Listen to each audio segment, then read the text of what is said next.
In today's video, we're diving into the exciting process of creating a web album. First up, we select the wedding album project type and give it a personalized name. Let's use Jack and Sarah and click Create. Next, we choose the size of our album or customize it to our liking. Once that's set, we head over to the Photo tab. Here, we'll add all the photos for our album. You can do this manually or use the Select All feature for efficiency. After adding our pictures, we move to the Editor tab. Now, it's time for some magic.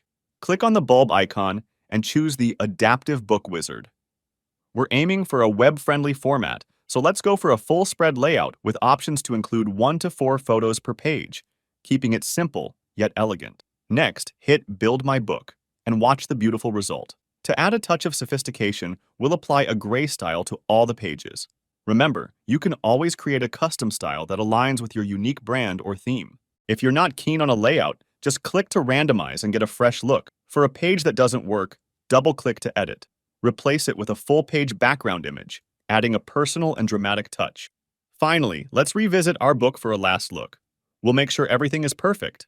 In the final stretch of our journey, we click on Finalize and choose the Web Album option. This brings up a dialog where you have the option to customize the background color, adding your personal touch.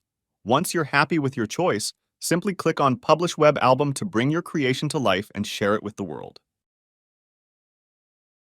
We welcome your input on what you'd like to see to help your business grow. Thank you for your time.